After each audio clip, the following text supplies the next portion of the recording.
Welcome to a new episode of Football News. Today, we'll discuss the hottest topics. Guardiola and Manchester City were publicly humiliated by Mykhailo Arteta's Arsenal. The citizens haven't experienced such a disgrace in over 20 years. A new negative record for Manchester United. The club continues to rewrite history. Barcelona has extended Gavi's contract. Chelsea is spending hundreds of millions on a new star. Amorim is paying $60 million for a sporting player. Mykhailo Mudryk is making his return to football. We are talking about this and much more today. This is a hot selection of the most interesting football news. Don't forget to subscribe to the channel, click the bell, and like this video to get more news about our favorite game. Your support is very important to us. Let's get started. Manchester United continues to rewrite history, but unfortunately not in a positive way. In the last round, the Red Devils suffered yet another defeat at Old Trafford, losing to far from the most formidable opponent, Crystal Palace. Although the team started the match actively, their usual second-half collapses once again led to a disappointing outcome. This defeat was their 7th home loss in this Premier League season.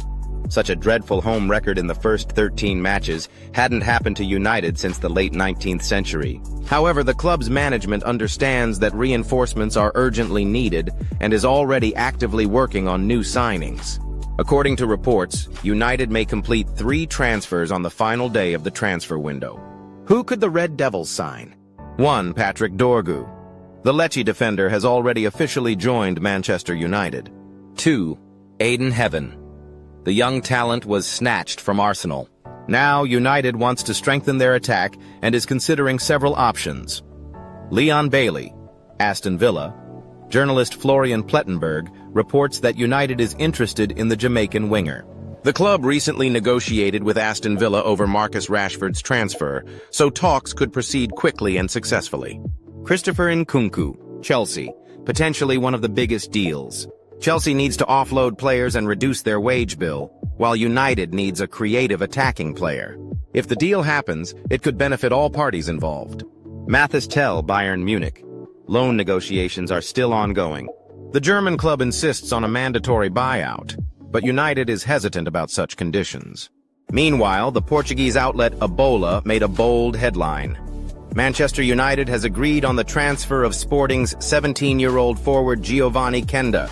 According to journalists, the deal is worth $60 million, double his current transfer-marked valuation, $30 million. Reports suggest that the move is being strongly pushed by head coach Ruben Amorim. The United manager believes in the young forward's potential and sees him as a future star. But here's the question. Isn't this too risky an investment? A similar story happened with former United manager Erik ten Hag, who believed in Antony's potential. The result? A scandalous $100 million deal and massive disappointment among the fans. Now, Amorim is signing sporting players, but the Portuguese league is far from the Premier League.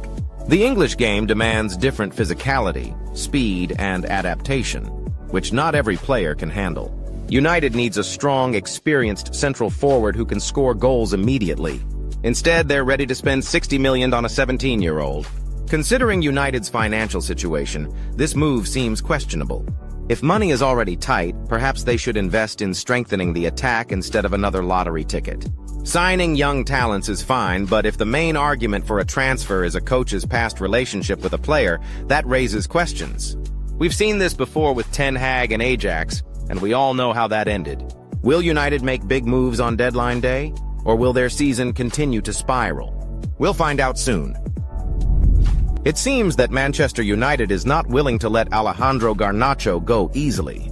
According to L'Equipe, the club's management has set a $95 million price tag for Chelsea, and this despite selling to a direct league rival. For reference, Transfermarkt values the Argentine at just $50 million. However, massive overpayments are common in the Premier League, especially when deals happen between top clubs. Reports suggest that Chelsea is ready to meet United's demands, but only if they manage to sell Christopher Nkunku first. All proceeds from his transfer would be immediately reinvested into signing Garnacho. To be fair, selling Nkunku makes sense. His frequent injuries make it difficult to rely on him as a consistent starter. However, is Garnacho really worth $95 million? Garnacho is a talented, league-proven player, but the price tag seems excessive. Moreover, Mykhailo Mudryk's potential return could change the situation. Recently, rumors emerged that the Ukrainian's second test came back negative, which could allow him to return as early as February. If that's the case, Chelsea might not need to spend $95 million on Garnacho at all. Head coach Enzo Maresca has repeatedly stated his belief in Mudryk and is willing to give him another chance. Since both players operate in similar positions, perhaps Chelsea should wait for a final decision on Mudryk instead of rushing to sign Garnacho. Manchester United is trying to maximize their profit from Garnacho, but Chelsea should think carefully before splashing such an amount. If Mudryk is truly fit to return, does it make sense to spend nearly $100 million on the Argentine? Or should the club allocate those funds to strengthen other areas? Unlike many Premier League clubs, Arsenal is in no rush to spend millions during the winter transfer window. However, it's clear that the Gunners need a striker who can consistently score goals. Recent matches have shown that Kai Havertz is not always reliable in front of goal. For example, his missed chance against Manchester City left fans disappointed. As a result, Arsenal is already considering strengthening their attacking line, though major signings are more likely to happen in the summer. Among the club's priority targets are Benjamin Šeško and Alexander Isak. However, Newcastle is unwilling to sell Isak for less than $100 million, and such high-profile deals are rare in the winter window. Arsenal will likely look for the necessary funds, but top-level transfers seem more realistic in the summer. When it comes to player sales, Arsenal could be more active. One of the main candidates to leave is Alexander Zinchenko. Atletico Madrid has shown serious interest in the Ukrainian defender. According to Sky Sports, 2 deal options are being discussed. Either Atletico pays $20 million up front, or takes him on loan with a mandatory purchase for the same amount in the summer. Such a move could benefit all parties. Atletico plays a structured and organized style of football, which perfectly suits Zinchenko's game. Meanwhile, Borussia Dortmund, another club interested in him, might present a tougher adaptation challenge. For now, Arsenal is not rushing into big transfers, but in the summer, the club is clearly planning significant reinforcements. Will it be Šeško, Isak, or someone else? We'll find out in a few months. Arsenal punishes Manchester City. Guardiola has a lot to think about. Once upon a time, Pep Guardiola was Mikel Arteta's mentor, but this time, the student taught the master a harsh lesson.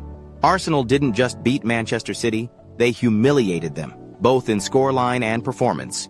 The first match between these teams earlier this season ended in a draw, with City's late goal in stoppage time saving them from defeat. After that game, Erling Haaland told Arteta, "Be humble," which became a meme in football circles. But it seems that instead of Arteta, Guardiola himself took those words to heart. After struggling in winter, City found their rhythm and remained unbeaten in the Premier League. However, this clash with Arsenal proved that their crisis is far from over. Until they conceded the second goal, City tried to fight back and created chances. But everything changed after Phil Foden's mistake, which led to another goal. After that, the team completely collapsed. Surprisingly, Arsenal didn't just sit back and defend, as many teams do when leading against a strong opponent. Instead, the Gunners kept pushing and exposed City's shaky defense. The final score, 5-1, marked City's worst defeat to Arsenal in 20 years. Now Guardiola faces a serious challenge. Rumors about his future are growing, and reports suggest that City is already considering a replacement. The main candidate?